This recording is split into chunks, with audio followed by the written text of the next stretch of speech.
2450 റേഞ്ചിൽ സിൽക്കി കോട്ട ഫാബ്രിക്കിൽ നല്ല രസമായിട്ടുള്ള എംബ്രോയ്ഡറി പാറ്റേൺ ചെയ്തിട്ടുള്ള സൽവാർ സെറ്റാണ് നമ്മൾ കാണുന്നത്. ഹാൻഡ് പിക്ഡ് ആയിട്ട് വരുന്ന കളക്ഷൻസ് ആട്ടോ ഇതൊക്കെ. ഫസ്റ്റ് നമ്മൾ കാണുന്ന ടോൺ ഒരു ലൈറ്റ് ലാവൻഡർ ടോണാണ്. ഇതിലേക്ക് ഡാർക്ക് ലാവൻഡറും നല്ലൊരു സേജ് കളറും കൂടെ മിക്സ് ചെയ്തിട്ടാണ് ആ ഒരു എംബ്രോയ്ഡറി പാറ്റേൺ വന്നേക്കുന്നത്. ഇതിൻ്റെ കൂടെ നമുക്ക് കോട്ടൺ ബോട്ടും സിൽക്കി കോട്ട തന്നെ ബ്ലോക്ക് പ്രിൻറ്റഡ് ആയിട്ടുള്ള ദുപ്പട്ടയാണ് പെയർ ചെയ്തേക്കുന്നത്. നെക്സ്റ്റ് നമ്മൾ കാണുന്ന ബ്ലൂ ഷെയ്ഡാണ്. അതിൽ ലാവൻഡർ ഡാർക്ക് ലാവൻഡർ ഷെയ്ഡിലുള്ള എംബ്രോയ്ഡറി പാറ്റേൺ. ഇങ്ങനെയാണ് ബോട്ടവും ദുപ്പട്ടയും വരുന്നത്. ഇത് നമുക്ക് നല്ലൊരു മസ്റ്റർഡ് യെല്ലോ ടോണിൽ വരുന്നുണ്ട്. ഫൈനായിട്ടുള്ള എംബ്രോയ്ഡറിയാണ് ഇതിൽ ചെയ്തേക്കുന്നത്. Mustard yellow and green colour combination.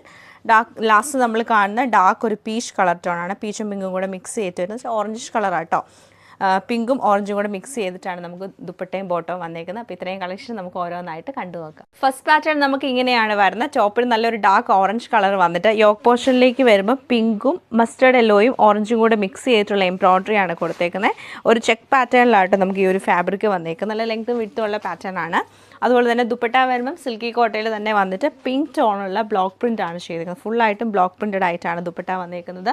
Bottom നമുക്ക് ആ ഒരു പിച്ചിഷ് പിങ്ക് ടോണിൽ കോട്ടൺ ബോട്ടം ആണ് പെയർ ചെയ്തേക്കുന്നത്. നല്ല ഭംഗിയായിട്ടുള്ള mustard yellow and green colour കോമ്പിനേഷനിലാണ് ഈ ഒരു സൽവാർ സെറ്റ് നമുക്ക് വരുന്നത്.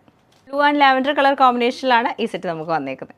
ലൈറ്റ് ആൻഡ് ഡാർക്ക് ലാവൻഡർ ടോണിലാണ് ഈ സെറ്റ് നമുക്ക് വരുന്നത്.